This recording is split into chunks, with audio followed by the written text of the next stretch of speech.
So I started about 4 weeks ago. I went out for a ride. I had an old bike that I bought probably about 4 years ago. And it was one of those bikes I never really used very often, maybe once a month. And the only reason that I used it is because I had an idea that I wanted to get fit, but it just didn't fit with my schedule. And so I'd ride once a month. And after that, I'd put the bike away. Then another month would come by and then I'd ride again. Then I put the bike away again. Then another month. And I didn't see any growth. I didn't see any progress. And so after a while doing this for, I'd say 6-7 months, I just stopped riding. And then about 4 weeks ago, I started riding again. And now I started riding every week. And I would ride 1-2 times a week on the weekends. And I started realizing that I enjoyed riding a lot more than I thought I did. And after that, then I started looking at, well, let me see if I can get a little more serious about this. Maybe get to a point where I get a bike that is a decent bike that I can use to ride fast. Because my old bike, it was a flat bar, kind of a hybrid bike. It was one of those things I just went into the store. I went to a bike shop, but I just went into the bike shop and just said, hey, what do you have for around this price range? I think it was around $300. And that's what I picked up. And I didn't know anything about bikes, didn't do any research on bikes, just got it. The guy fitted me real quick. It took maybe 5 minutes and I was out of there. And this time I wanted to do things right, because I knew after riding for 4 weeks, I knew I could really do this seriously. And I'm at a point now where running is really not an option that I want to try. Walking is just not enough, I don't think, for me.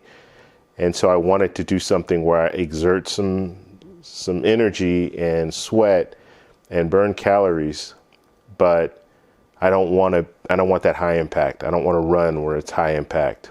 I don't even really want to play sports anymore where it's high impact. I want to do something that is better for my body in the long term. So I did the research. I went out and I bought a bike. And I bought a bike a week ago. And that brings me to why we're here, why we're talking about this channel. I'm starting a new channel, and this is going to be basically, it's going to be a journal of my experience cycling.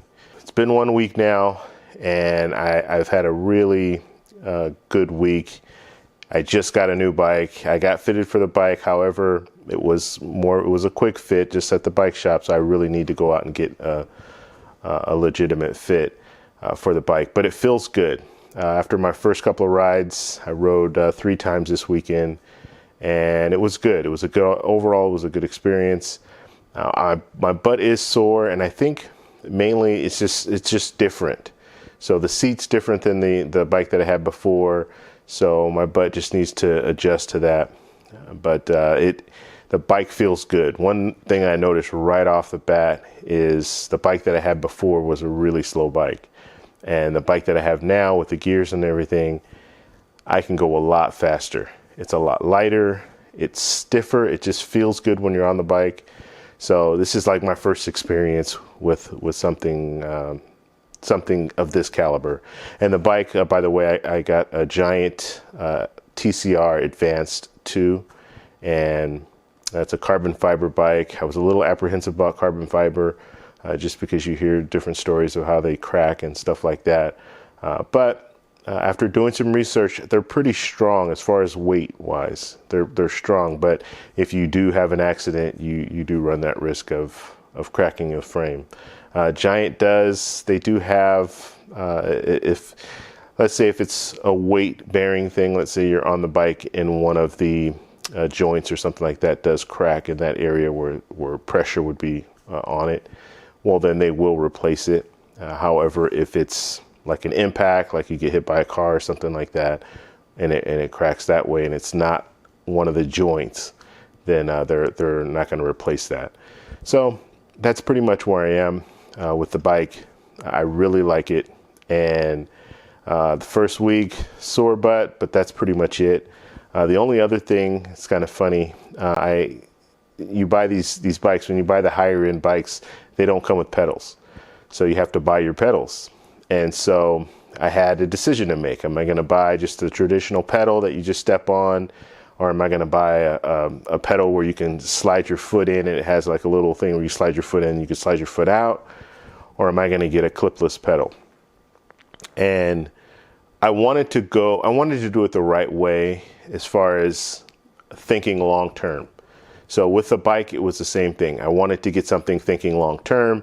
If I get a good bike with a good group set, something that I can improve on in the future, I'm investing in this bike. I'm not just getting a bike to keep for a couple of years and then get another bike. I'm getting a bike that I can invest in, I can improve on the bike.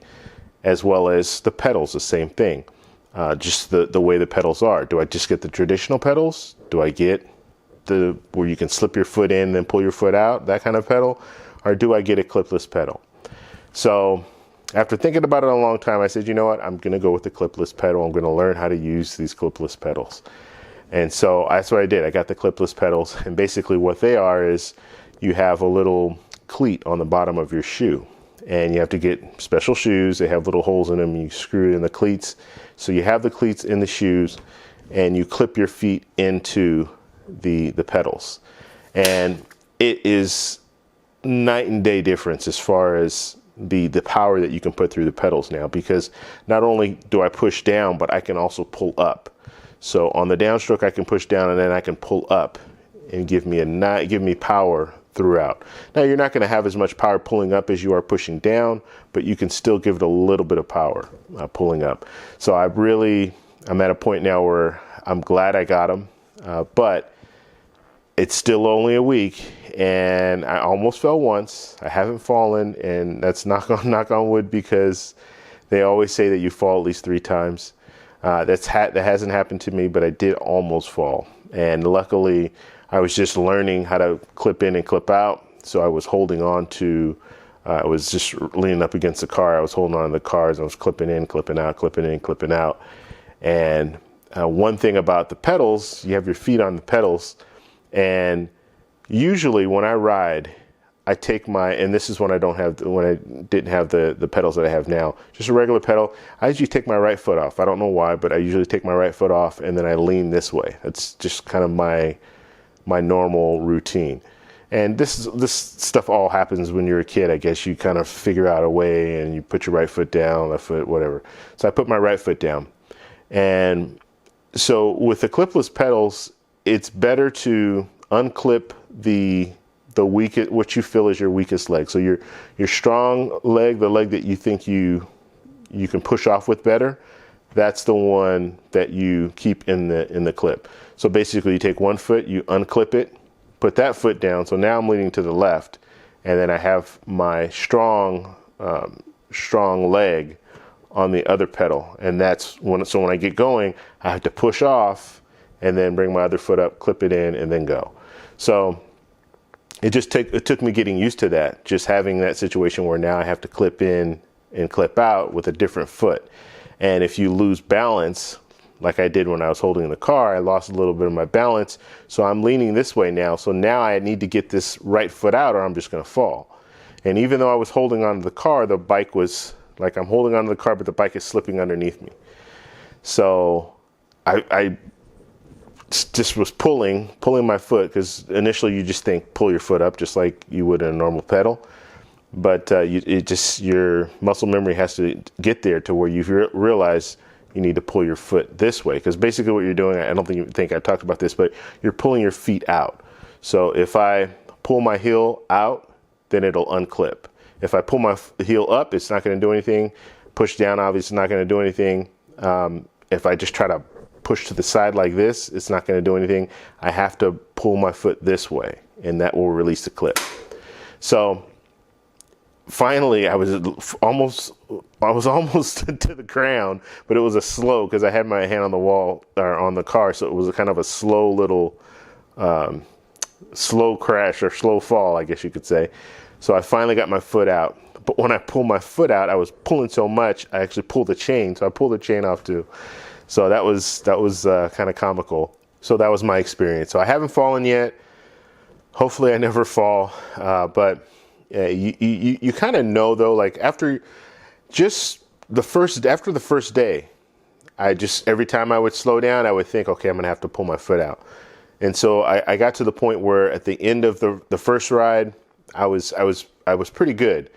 The end of the second ride, I was better. And the end of the third ride, I was pretty much had it dialed in. Now, the only situation, I mean, there's actually two situations the first week where when it's not the first thing that I'm thinking about, then I kind of forget.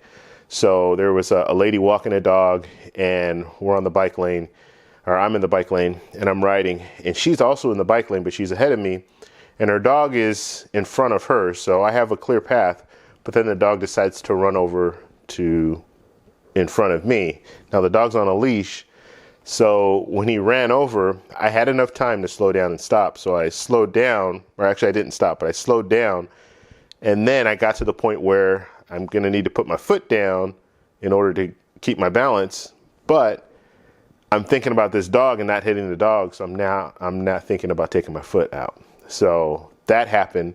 I realized foot's just not going to come out. I'm not going to be able to just pull it off. So then I clipped it out. So things like that. And there was another situation where I was at a signal light. As soon as I got to the signal light, the light turned red, so I had to slow down and stop. And at that point, I kind of forgot, I got to pull my foot out. So I pulled my foot out in the last second. So it's a little uncomfortable because you start leaning one way and then you pull your foot out, as opposed to just pulling your foot out even before you stop. So all in all, I mean, the experience first week was great. And my plan is every week I'll put out a video, and we're just going to kind of talk about the different experiences that I've had. And I'm at a point right now, I don't know much about cycling at all. And I'm looking to you guys, and that's one of the reasons why I wanted to do kind of a journal style vlog. I want to learn from you guys. So if you guys have any pointers, if you have any tips and stuff like that can help me, please feel free to post in the comments. If you're also someone like me that just started out, I mean, I have some weight to lose. Although that's not my major focus. My major focus is getting fit. I do want to lose some weight in the process. So different eating patterns and things like that. If you guys have tips and stuff on that, please post in the comments below. And it's going to be a journey. Every week I will be putting out a new video, so you'll be able to see kind of my journey as it happens. And I'm excited right now because I've actually found something that I enjoy doing, and it's something I can do with friends. It's something I can do by myself. So there's no excuse. I mean, when I say that, if you want to play basketball with your friends have to be there for you to play basketball, right? You can't really play by yourself. I mean, you can just shoot hoops, but you can't really play basketball. You can't play football by yourself. I'm more in line with doing activities like that, as opposed to just strictly running or walking or something like that. But I found that cycling I can also be competitive. I mean, even if it's not my friends that I'm riding with, and I don't have very many friends that ride, but I can still compete with Strava, where I'm competing against different times, or I'm competing against my friends that are on Strava, or I'm looking at my friends on Strava and they went out today. You know what? I'm going to go out today so I can post a ride. So different things like that. I'm learning. It's a whole different ball game now, where technology has allowed us to do so much more. And one other thing too that I'm noticing, as far as the stuff that I have and what I need to get. Right now I have a cadence monitor, a cadence sensor, speed sensor, and those are the only two things that I have right now. So just having those two things and using my phone, I can record all that information, put that on Strava, and then later down the road I can look at all that information that I have and kind of see my progress and see where I need to focus on next. So there are a lot of different things that I want to incorporate. There are a lot of different little technology things that I want to get as well. So I'll be looking into getting some of those things too, because I think that's one of the things that I really like about cycling. And I know there are other sports or other activities that you can do the same thing, but you can monitor your progress. And before, I didn't monitor my progress. I didn't have a cadence sensor. I didn't have a speed sensor. Heart rate monitor, something that I want to get. Power, getting something so I can record my power. That's something that I also want to get. So there are a variety of different things that can help you improve. In the past, I wasn't really focused on improving. I just got a bike because I thought it'd be good to get and it would be good exercise. And I didn't stick with it because I didn't see any progress. I'd ride one month and then go out and ride another month. Well, yeah, I'm not going to see any progress because there's a month in between where my body it just goes back to where it was initially. But if you focus on it and you do it every week, and right now I'm riding, my plan is to ride 3 times a week. Well, I'm going to improve on that as well. I'm going to probably be riding 5 times a week in a few months because I need to fit this into my schedule, whereas in the past I just didn't. So that's all I have for you guys right now. Hope you like this video. If you like it, please give me a thumbs up. And I just started the channel, so please subscribe, and we'll keep this journey going. All right, I'll talk to you later. Bye.